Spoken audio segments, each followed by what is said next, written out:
Just 30 minutes ago, a political earthquake hit Washington. 34 Republican lawmakers have now attached their names to a resolution invoking the 25th Amendment, something without precedent in modern U.S. history.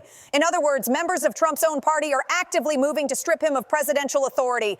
The next 72 hours will decide whether this presidency survives.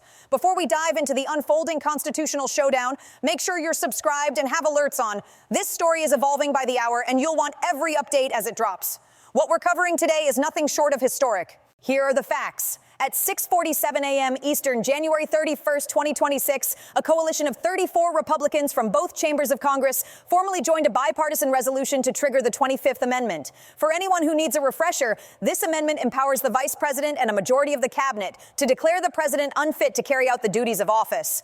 But here's the part you won't hear on mainstream outlets. This isn't just about partisan fights or policy disputes. According to 3 separate Capitol sources, momentum exploded after an emergency cabinet meeting that stretched until 2 a.m. last night. What was said in that room? That's what we're about to unpack. Now pause for a moment. Hit that like button if this development already has you stunned.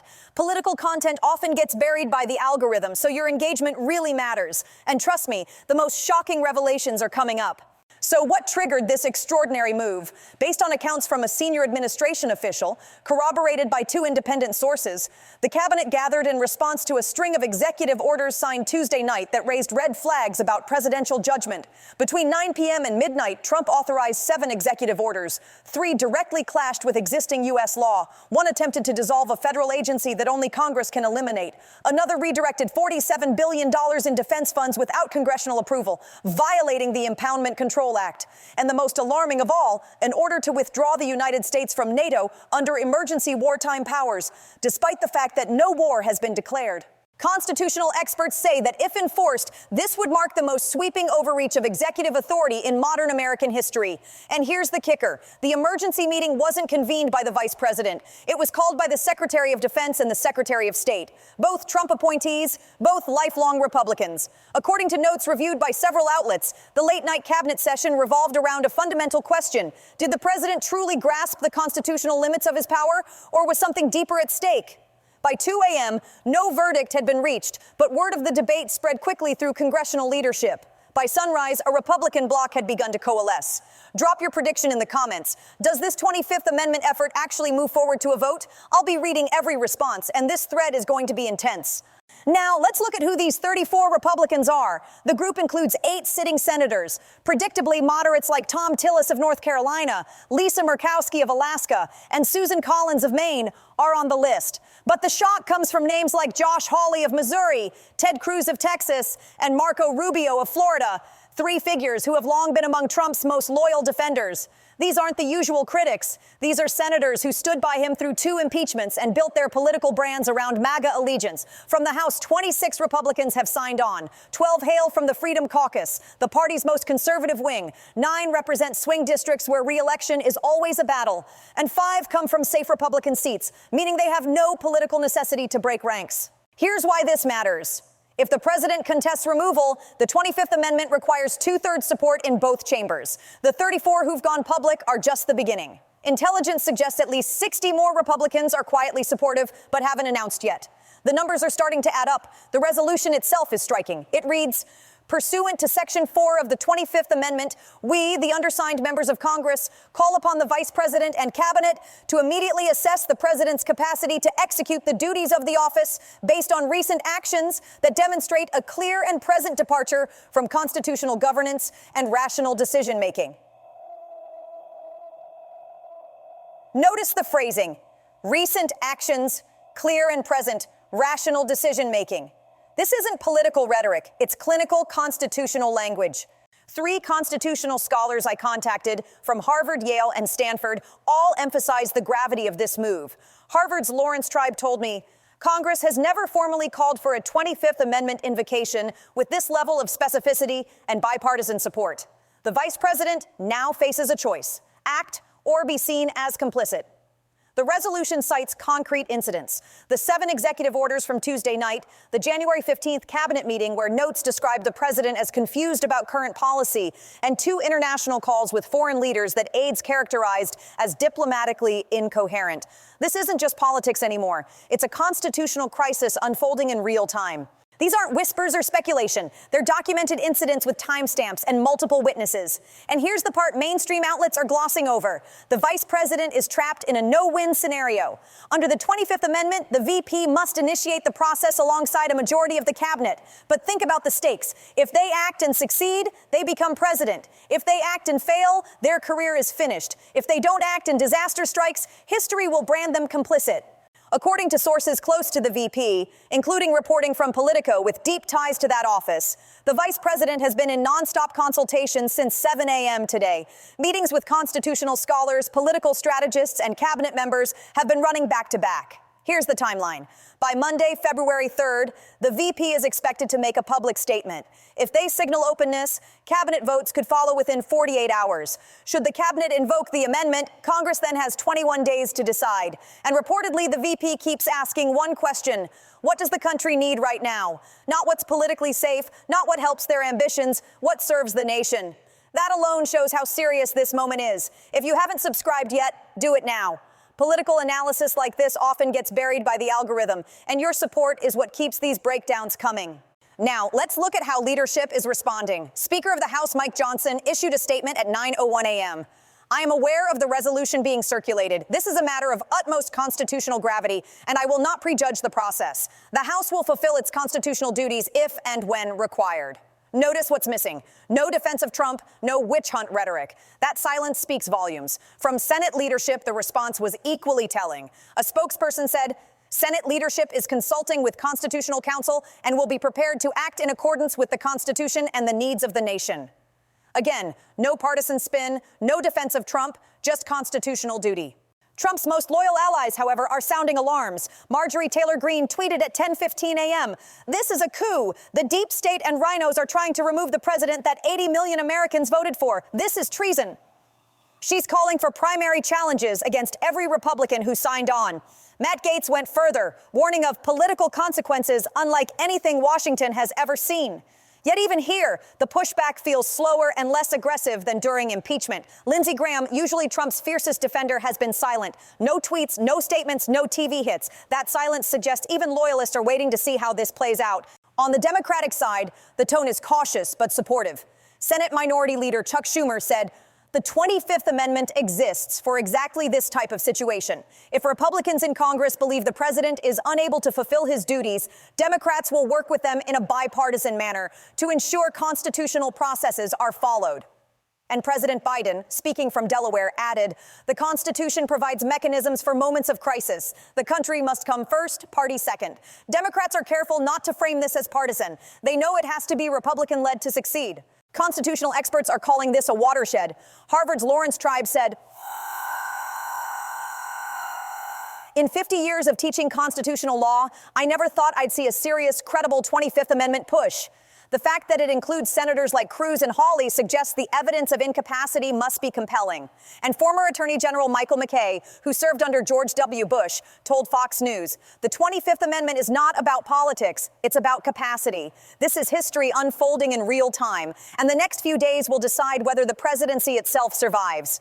If national security is genuinely at risk because of presidential decision-making, the vice president has a constitutional duty to act. Even Jonathan Turley, a conservative legal scholar who defended Trump during impeachment, has acknowledged that the executive orders signed this week raise serious doubts about legal competence and awareness of constitutional boundaries. Online, the reaction has been explosive. 25th Amendment is trending #1 worldwide on Twitter with more than 2.3 million posts. Flash polls taken this morning show 43% of Americans support invoking the amendment, 38% oppose, and 19% remain undecided. Among Republicans, 31% support, 52% oppose, and 17% are unsure. That 31% figure is remarkable. Nearly 1 in 3 Republican voters saying their own president should be removed for incapacity. To put this in perspective, the 25th Amendment was ratified in 1967 after JFK's assassination to clarify succession and address presidential disability. Section 4, the clause now in play, has never been successfully used to remove a sitting president. It's only been seriously discussed twice. In 1987, when Reagan's aides worried about cognitive decline, but ultimately decided he could continue. And in 2017, when Trump's response to Charlottesville sparked informal cabinet chatter, but nothing formal emerged. What's happening now is categorically different. Organized, public, bipartisan, and backed by documented incidents. Think back to Nixon in 1974. He resigned under impeachment pressure, not the 25th Amendment. But the dynamic was similar. Mounting evidence, party loyalty eroding, and the calculation shifting from can we defend him to can we survive defending him? The difference is Nixon faced criminality. Trump faces questions of capacity. That's harder to counter because it's not about actions taken. It's about whether he's capable of governing at all. Pause here and hit that like button if this breakdown is helping you see the bigger picture. This analysis comes from hours of research and dozens of calls with sources, and your support ensures it reaches more people. Now, what does this mean for American politics? If the 25th Amendment is invoked and Trump is removed, the vice president becomes president. That creates a massive vacuum in the Republican Party. Does the MAGA base transfer loyalty to the new president, or does it fracture? Strategists warn the GOP faces an existential crisis. Remain the party of Trump even if he's deemed unfit, or pivot back toward traditional conservatism. For Democrats, the calculus is complicated. Removing Trump eliminates their strongest campaign foil for 2028. A new president seen as steadier and more moderate could be harder to beat. Legally, here's the process. 1. VP and majority of cabinet sign a declaration. 2. It's sent to the Speaker of the House and Senate President pro tempore. 3. Immediately, the VP becomes acting president. 4. If Trump contests, he submits his own declaration of fitness. 5. That triggers a 21-day window for Congress to decide. 6. Congress needs 2/3 in both chambers, 67 senators and 290 House members. The math is daunting but not impossible. With 34 Republicans already public and 60 more rumored to be supportive, the House could reach the threshold. In the Senate, 8 Republicans are on board. 8 more would be needed. This is the ultimate stress test of American democracy. Impeachment has already failed twice. The 25th Amendment is the final constitutional safeguard. If it fails, it raises questions about whether our system can truly check executive power. If it succeeds, it sets a precedent. Incapacity isn't limited to coma or physical disability. It can include cognitive decline, judgment failures, or constitutional incompetence. Markets are already reacting, bracing for the uncertainty of whether the presidency itself is about to change hands. As of 11 a.m. Eastern, Wall Street is rattled. The Dow has dropped 437 points. The S&P is down 1.8%. And the VIX, the fear gauge, has spiked 23%. Markets despise uncertainty, and the prospect of a midterm presidential transition introduces exactly that. Policy uncertainty, regulatory uncertainty, and geopolitical uncertainty. If this crisis drags on for weeks, expect turbulence to continue. If it resolves quickly, whether Trump is removed or the effort collapses, markets will stabilize. Global markets are watching closely. Asian exchanges opened sharply lower, while Europe is mixed. NATO allies are holding emergency meetings after Trump's attempted withdrawal order. If a new president takes office, recommitment to NATO is almost certain. Meanwhile, adversaries like China and Russia may see opportunity in America's distraction. Expect possible provocations: China in the South China Sea, Russia in Ukraine, testing U.S. resolve. Nations reliant on American security guarantees from Israel to Taiwan are anxious. Here's the timeline to watch. Feb 3, Monday. The vice president must make a public statement. If they signal openness to the 25th Amendment, the process accelerates. If they defend Trump, the effort likely collapses. Feb 7 to 10. If the VP moves forward, cabinet meetings intensify. A majority and at least 8 of 15 secretaries must vote. By March the 1st. If invoked, Congress has 21 days to decide. This would be the most consequential vote in modern history. Best case: decisive cabinet action, a clear congressional vote, and a peaceful transition of power. Democracy proves resilient. Worst case: prolonged dispute, competing claims to authority, markets in freefall, adversaries exploiting chaos, and domestic unrest.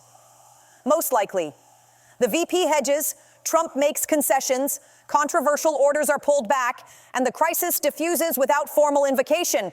But Trump's presidency is effectively neutered. Key signals to monitor: the VP's schedule. Meetings with scholars and congressional leaders suggest preparation. Trump's tone: attacks on the VP could backfire. Conciliatory gestures might save him. Swing state Republican senators: their re-election calculus could tip the balance. cabinet resignations, any departures in the next 72 hours point to internal breakdown and higher odds of invocation. The stakes couldn't be higher. This isn't just about one presidency. It's about whether the constitutional system can withstand a crisis of capacity. It's about precedent that will shape generations. Recap. 1. 34 Republicans have signed onto a 25th Amendment resolution, unprecedented in scope and bipartisan nature. 2. Triggered by executive orders that violated constitutional limits and raised questions of capacity. 3. The vice president faces an impossible decision in the next 72 hours. 4. If it moves forward, Congress must vote within 21 days. And the math suggests success is possible. This story is only beginning. Subscribe, turn on notifications, and share this breakdown so more people understand what's unfolding beyond the headlines. Drop your thoughts in the comments. Should the 25th Amendment be invoked, and what should the vice president do? Let's have a real discussion. Stay informed, stay critical, stay vigilant. You are witnessing history in motion.